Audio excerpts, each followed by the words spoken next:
When you initially set up your Office 365 environment, you're creating a user typically in the cloud. It's a cloud-only user. It has no relationship to any on-premises user in your environment.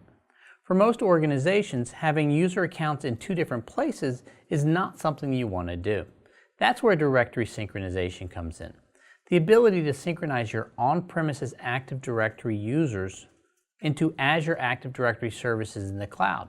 Azure AD is the authentication service that Office 365 uses to authenticate your users' access to those services.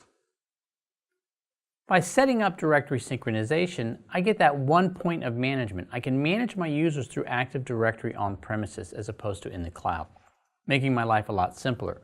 When somebody's department changes, I simply go into Active Directory on-premises, I update their department information. It will synchronize to the user in the cloud now. I no longer have to worry about having to update different things in different places.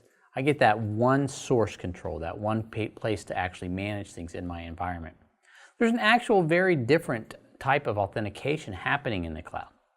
With our on-premises Active Directory domain services, we're usually talking about Windows authentication occurring, where we're getting NT tokens with NTLM or Kerberos authentication tokens in our environment to authenticate. The cloud actually uses more of a web-based protocol or claims-based authentication. So by using that directory synchronization, our users are able to use the exact same credential on premises as they do in the cloud to gain access to different resources that are being protected by different environments. If you want to do directory synchronization, the first thing you have to do is get your environment ready. And for some organizations, depending on size, this is not a trivial task.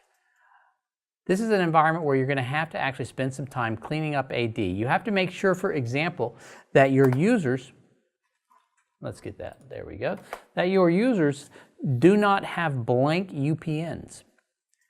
If you're trying to synchronize a user to a cloud and his universal principal name is blank, it won't sync.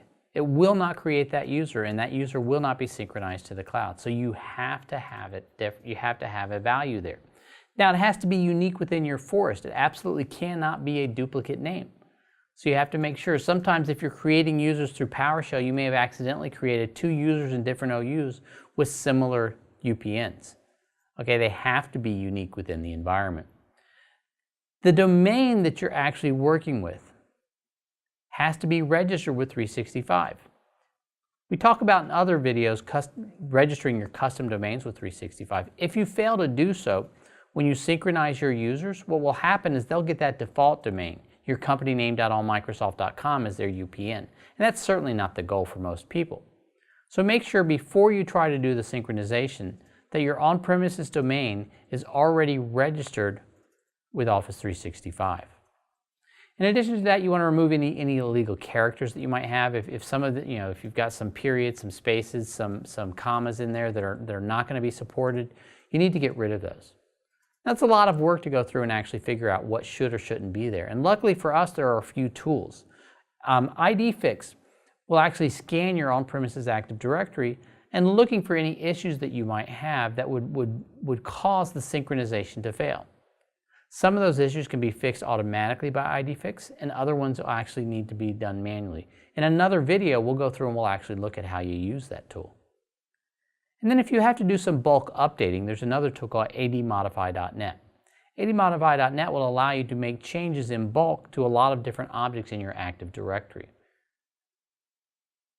When you're going to go from your on-premises environment to a cloud synchronized environment, it's important to note that that UPN has to be a publicly routable domain name. So if you're using, for example, right now, your company name.local, which a lot of organizations used to do, that will not be allowed to be synchronized, or it will not have the ability to synchronize with the cloud because it is not a cloud routable or an internet routable domain name. So you'll need to change that to something like your companyname.com in order to accomplish that goal. So there are a lot of things that you have to get ready before you can actually do the synchronization. Once you have all of your things in place, then you'll be able to use Azure AD to connect to actually do the synchronization, and we'll talk about that in another video as well.